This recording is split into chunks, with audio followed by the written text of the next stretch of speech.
Hola, soy Adrián Herrera Fernández de Cuarto B. Mi idea es hacer una especie de documental o corto documental explicando el proceso de la reunificación alemana. Crear este documental pues me ha llevado bastante tiempo entre informarme y buscar imágenes e información acerca de curiosidades. Para la creación de este documental también he utilizado programas como Audacity, Sony Vegas o OBS Studios para montarlo y hacer un documental de una calidad bastante decente. Bueno, pues empecemos. Antes de nada hay que destacar la importante presencia que tuvo aquí en este proceso Prus, que fue la que lideró todo este proceso y donde participarán nuestros dos grandes protagonistas, Otto von Bismarck y Wilhelm II. Los estados alemanes que más importancia tenían eran Prusia, Baviera y Hannover. Nada más acabar las guerras napoleónicas, Prusia se encontraba en una situación bastante favorable, donde había adquirido numerosos territorios, sobre todo como la parte más occidental de Alemania. Nos encontramos en una situación tras el Congreso de Viena de 1814 y 1815 en la que después sería conocida como Alemania estaba dividida en varias decenas de estados alemanes chiquititos. La mayoría de los estados alemanes del norte y del centro estaban bajo influencia de Prusia, exceptuando Dresde. El resto de los estados del sur, principalmente Baviera y Baden, se encontrarían bajo influencia austriaca. También en Alemania se impondrían unas ideas de un nacionalismo que tenía como fin unir a todos los estados alemanes en un solo estado.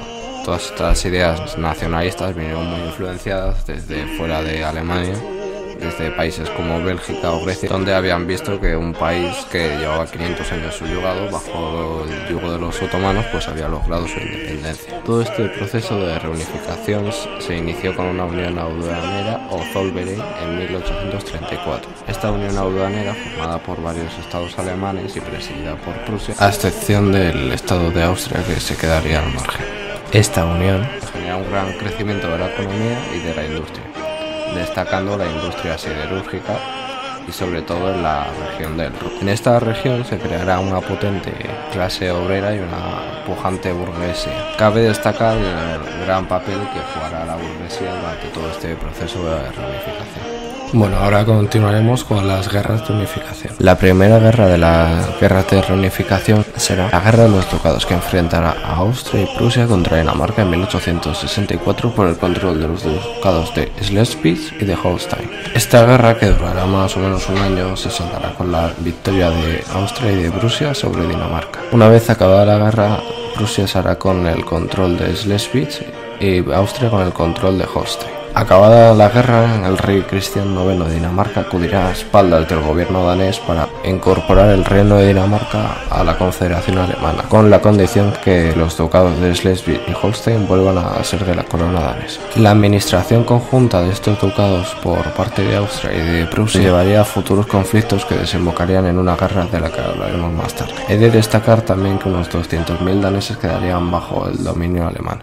El canciller alemán Otto von Bismarck entorpecería la administración austríaca en estos territorios y poco a poco haría que quedasen bajo influencia prusiana, cosa que también harían con los territorios bajo influencia austríaca del Reino de Baviera, el Reino de Württemberg y el Reino de Baden, junto al Reino de Sajonia, pero este ya había quedado antes bajo influencia prusiana, con lo que así se aseguró Bismarck de unas futuras alianzas para los posibles conflictos que ocurrieran más tarde. Ahora desplacémonos 2 años más tarde, concretamente el día 14 de junio de 1866, día que empieza la guerra austro-prusiana o la guerra de las 7 semanas. Este conflicto enfrentaría por una parte a la alianza liderada por Viena, compuesta principalmente por el Imperio Austriaco, el Reino de Baviera, el de Sajonia, el de Hannover y el de Württemberg, conjunto con el de Baden, contra la alianza liderada por Berlín, compuesta principalmente del Reino de Prusia, del Reino de Italia y de numerosos estados alemanes de pequeño tamaño. Cabe destacar la superioridad del ejército prusiano al disponer de grandes tácticos militares como Helmut von Moltke, quien no hemos de confundir con su sobrino Helmut von Moltke, el joven,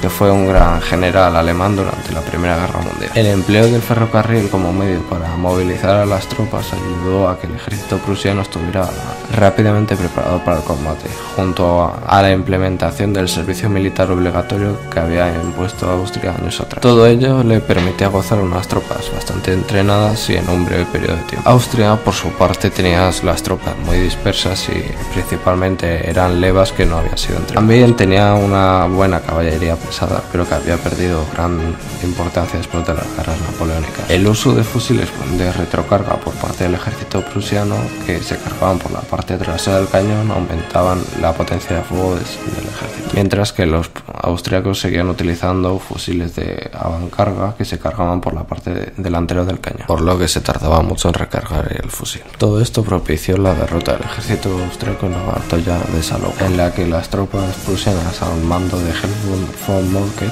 pasaron por encima de las tropas austriacas comandadas por Ludwig von Benedek. El 23 de agosto de 1866 se firmará la paz de Praga, en la que la Confederación Germánica sería disuelta y se crearía la Confederación Alemana del Norte, la cual sería presidida por el canciller Otto von Bismarck y por el rey Wilhelm I. En el Tratado de Paz, Austria se comprometió a ceder el Veneto a Francia, que después lo devolvería a Italia. Austria sería expulsada finalmente de los asuntos de la política germana, lo que le causó el mote de la pequeña Alemania. Asimismo, Austria reconocía la soberanía total de los ducados de Schleswig y Holstein hacia la Confederación Alemana del Norte. Los estados del sur que habían apoyado a Austria en la guerra, como Baviera, Sajonia, Württemberg y Baden, se comprometieron a pagar unas cuantiosas indemnizaciones de guerra a la Confederación Alemana del Norte. Ahora demos un salto de 2 años y nos situamos el 19 de julio de 1800, el día en el que empieza la guerra franco-prusiana, originada a partir de una astuta jugada del canciller Otto von Bismarck. La astucia consistía en que Alemania propondría un príncipe alemán para el trono español. Napoleón III, emperador del Segundo Imperio Francés, no veía con buenos ojos que la Confederación Alemana del Norte siguiera ganando tanta influencia como la que obtuvieron tras la derrota de los austriacos en la guerra austro-prusiana, por lo que el emperador se vio obligado a declararle la guerra a Prusia, cosa que ya pretendía de antes, pero que no había podido llevarlo a cabo debido al tiempo que llevaron a acabar las reformas para modernizar el ejército francés. Al igual que los austriacos, Francia no pudo movilizar bien sus tropas en comparación a la de los alemanes, por lo que los alemanes tuvieron una amplia superioridad en los primeros días del conflicto. En esta guerra se destacaría también el papel de los antiguos estados que apoyaban a Austria y que estaban bajo su influencia, que se unieron en la guerra junto a la Confederación Alemana del Norte. Todo ello propició la derrota del ejército francés en la batalla de Sedan, donde hasta el mismísimo emperador quedaría capturado por las fuerzas de la Confederación. Al haber perdido numerosas batallas y no poder hacer frente al poderío militar de los alemanes, añadir numerosas revueltas populares que acabaron incluso con la proclamación de la Tercera República Francesa. La guerra acabó con el armisticio solicitado por los franceses tras el sitio de París. Las consecuencias de este armisticio fueron devastadoras para Francia, ya que se vio obligada a entregar los territorios de Alsacia y Lorena, ricos en metales, además de unas cuantiosas reparaciones de guerra. Tras la victoria de los alemanes, se creó el Imperio Alemán y Wilhelm I fue proclamado el Kaiser de Alemania. Sucesivamente, Francia, Alemania y Rusia se disputarían el liderazgo del continente europeo ante la plausible decadencia del Imperio Austriaco, que pasaría a llamarse el Imperio Austrohúngaro. En Francia, tras la caída de Napoleón III, se restauraría la República con el nombre de la Tercera República Francesa, que duraría hasta la caída de Francia en la Segunda Guerra Mundial en 1940 frente a los alemanes. También dejó unos fuertes sentimientos de revancha en el pueblo francés, sentimientos que darían forma a las relaciones entre el Imperio Alemán